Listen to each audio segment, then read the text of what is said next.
नमस्कार, मैं हूं परवीन और आप सभी का हमारी स्पेशल रिपोर्ट में बहुत बहुत स्वागत है। पीएम मोदी गुरुवार देर रात यानी 30 नवंबर को संयुक्त राज्य अमीरात की राजधानी दुबई पहुंच गए। भारतीय समुदाय ने उनका स्वागत किया। प्रधानमंत्री दुबई में आज COP28 के विश्व जलवायु शिखर सम्मेलन में हिस्सा ले रहे हैं। मोदी के दुबई के दौरे को लेकर बीजेपी नेता ने उन पर तंज कसा है और कहा है कि ये अब क्या है। अब इसको लेकर जो उन्होंने तंज कसा है वो सोशल मीडिया पर वायरल हो रहा है, जिस पर सोशल मीडिया यूजर्स के भी कई प्रतिक्रियाएं भी सामने आ रही हैं। बीजेपी नेता ने पूछा कि क्या 2024 के बाद मोदी जो हैं वो दुबई चले जाएंगे। जी हां, बीजेपी नेता और सांसद सुब्रमण्यम स्वामी ने एक न्यूज एजेंसी का जो ट्वीट था, एक वीडियो था, उसे भी साझा किया है और इस वीडियो को साझा करते हुए उन्होंने लिखा है, क्या मोदी अपने 2014-2024 के कार्यकाल के बाद दुबई प्रवास की योजना बना रहे हैं। संयुक्त अरब अमीरात में उनका स्वागत किया जाएगा क्योंकि उन्होंने और डोभाल ने संयुक्त अरब अमीरात की एक युवा राजकुमारी को धोखा दिया था जो आजाद होना चाहती थी और नाव पर सवार होकर भारत भाग गई थी।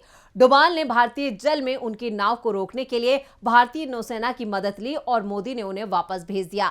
अब इसको लेकर जो इन्होंने ये तंज कसा है, उसको लेकर सोशल मीडिया यूजर्स की भी कई प्रतिक्रियाएं सामने आ रही हैं। अतुल गुप्ता नाम के सोशल मीडिया यूजर ने लिखा है, वो FIA के भुगतान किए गए खिलाड़ी हैं, उनमें से ज्यादातर गुजराती हैं और इस नाटक को करने के लिए किराए पर लिए गए हैं।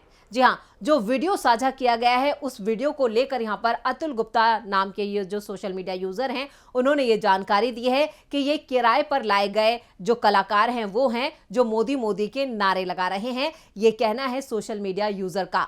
और इसी के साथ हरमित कौर जो एक और सोशल मीडिया यूजर हैं, वो लिखती हैं, यहां संभावनाओं में से एक हो सकता है, जैसे कि जब दोनों राष्ट्र प्रमुख हवाई अड्डे पर एक दूसरे का अभिवादन करते हैं तो उनकी शारीरिक भाषा देखें।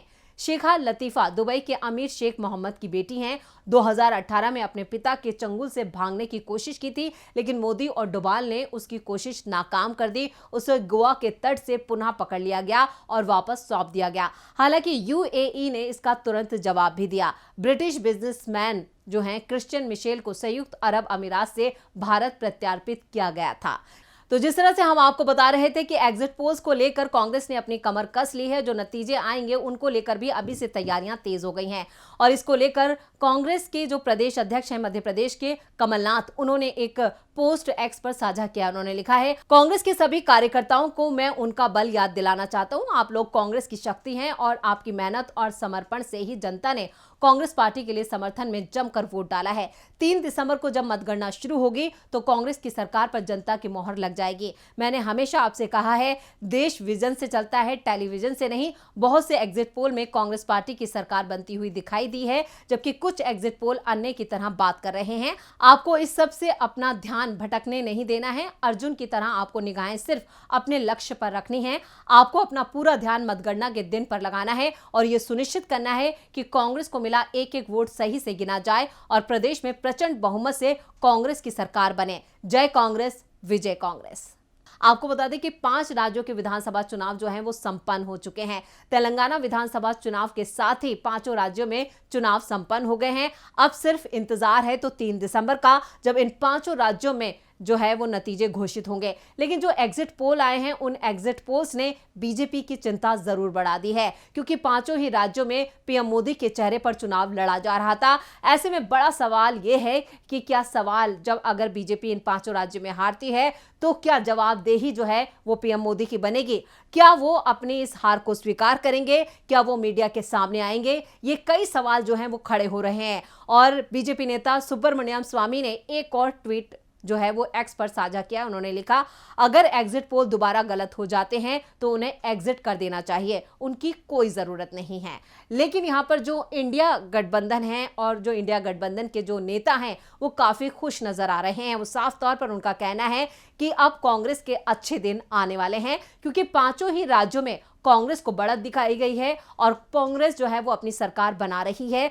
मध्य प्रदेश और यहां पर राजस्थान को लेकर जरूर कुछ संशय है, क्योंकि वहां पर जो थी वो दोनों ही बीजेपी और कांग्रेस के बीच में फाइट बताई जा रही है। तो वहीं मिजोरम को लेकर हंग असेंबली का यहां पर जो तस्वीर है वो सब उभर कर सामने आ रही है। इस बीच संजय राउत का भी एक बड़ा बयान सामने आया है, तो उन्होंने क्या कुछ कहा है, चलिए पहले वो सुन लेते हैं। कांग्रेस पार्टी के अच्छे दिन आ रहे हैं और आ गए हैं, ये कहने के लिए कोई ओपिनियन पोल और एग्जिट पोल की जरूरत नहीं है। कांग्रेस पार्टी का विजय यानी इंडिया अलायंस का विजय, मैं ये मानता हूँ। चाहे बहुत सी जो पॉलिटिकल पार्टी इंडिया अलायंस की है जो इस राज्य में चुनाव नहीं लड़ रही है, लेकिन कांग्रेस पार्टी है, सबसे बड़ी राष्ट्रीय पार्टी है, वो अगर चुनाव जीत रही है तो उसका मतलब है इंडिया अलायंस चुनाव जीत रही है। राहुल गांधी जी की लीडरशिप में, प्रियंका गांधी जी की लीडरशिप में, मल्लिकार्जुन खड़गे जी की लीडरशिप में, यही मोदी जी और अमित शाह जी थे ना 2014 से बोल रहे थे, कांग्रेस मुक्त भारत की गर्जना कर रहे थे, लेकिन इस पास राज्य ने आपका पसीना छुड़ा।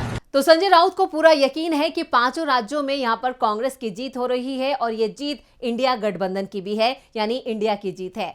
तेलंगाना में विधानसभा चुनाव को लेकर वोटिंग पूरी हो चुकी है। एग्जिट पोल्स के नतीजे भी सामने आ चुके हैं। ज्यादातर एग्जिट पोल्स में कांग्रेस की बढ़त दिखाई गई है। एग्जिट पोल्स के नतीजों के बाद यहां पर जो नेता और भारतीय जनता पार्टी के पुराने साथी भी रहे संजय राउत, उनकी प्रतिक्रिया भी सामने आ चुकी है, जो हमने आपको दिखाई। उनका साफ तौर पर कहना है कि ये इंडिया की जीत है, यानी कांग्रेस के अब अच्छे दिन आने वाले हैं। तो आप अंदाजा लगा सकते हैं कि किस तरह से इंडिया गठबंधन को लेकर यहां पर जो खुशी है वो जाहिर की जा रही है और 3 दिसंबर का इंतजार किया जा रहा है जब नतीजे घोषित होंगे और इसको लेकर भी कांग्रेस ने अपनी कमर कस ली है। दरअसल अभी तक तेलंगाना विधानसभा चुनाव को लेकर जितने भी एग्जिट पोल सामने आए, ज्यादातर में कांग्रेस ने बढ़त बनाई हुई है, जब कुछ पोल्स में भारत राष्ट्र समिति यानी बीआरएस और कांग्रेस के बीच टक्कर दिख रही है। अब इन पोल्स पर यहाँ पर जो संजय राउत हैं वो कह रहे हैं कि यहाँ पर कांग्रेस पार्टी के अच्छे दिन आने वाले हैं और कांग्रेस और ज्यादा मजबूत होने वाली है, यानी 2024 में भी सीधी जंग जो है वो बीजेपी और कांग्रेस के बीच है। ऐसे में 2024 की जंग भी कांग्रेस जीत रही है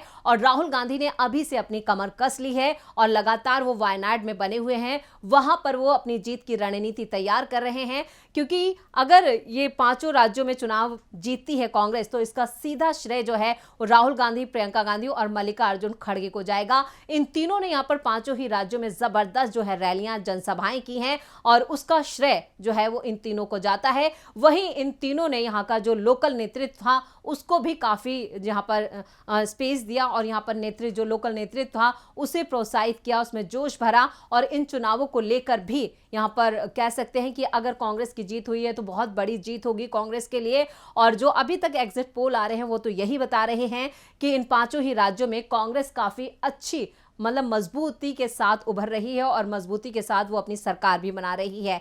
लेकिन अगर डीबी लाइव के नतीजों की बात की जाए, जो एग्जिट पोल के नतीजे यहाँ पर डीबी लाइव ने पेश किए हैं, तो उनमें भी साफ तौर पर पांचों ही राज्यों में कांग्रेस को जो है वो बढ़त दिखाई गई है और कांग्रेस की सरकार बन रही है। तो आप अंदाजा लगा सकते हैं जब 3 दिसंबर को नतीजे आएंगे तो वो किसके पक्ष में होंगे और किसके विपक्ष में होंगे, ये तो उसी दिन पता चल पाएगा। लेकिन फिलहाल जो सभी उम्मीदवार हैं उनकी किस्मत ईवीएम में कैद हो गई है और जो सभी दिग्गज हैं उनको बेसब्री से इंतजार है 3 दिसंबर का और प्रार्थनाओं का दौर चल रहा है। इसके साथ साथ नई नई रणनीति भी बनाई जा रही है। कांग्रेस की तरफ से अपने विधायकों को भी संभाल कर रखने की रणनीति सामने आई है। तो कुल मिलाकर यहाँ पर जो दिखाई दे रहा है कि जो एग्जिट पोल के नतीजे आते हैं और ऐसे में मोदी का दुबई जाना, ये भी कई सवाल खड़े कर रहा है। वो दुबई दौरे पर हैं और इधर बीजेपी की हालत खराब हो रही है, बीजेपी की चिंता बढ़ रही है। अब ये देखना होगा और इसको लेकर सोशल मीडिया यूजर्स भी जो है वो तंज कस रहे हैं। अलग अलग तरह के रिएक्शन जो है वो सोशल मीडिया पर तैरते हुए नजर आ रहे हैं। तो अब 3 दिसंबर का बेसब्री से इंतजार किया जा रहा है। अब देखना यह होगा कि 3 दिसंबर में यहां पर किसकी किस्मत खुलती है और किसकी किस्मत जो है वो बंद होती है। ये साफ हो जाएगा 3 तारीख को। तो ऐसे में आप और हमें सभी को इंतजार है 3 दिसंबर का। तो ये थी हमारी स्पेशल रिपोर्ट। आपको हमारा ये वीडियो कैसा लगा नीचे कमेंट बॉक्स में अपनी राय जरूर दें और इस वीडियो को ज्यादा से ज्यादा लाइक करें और शेयर करें। देखते रहिए डीबी लाइव। नमस्कार।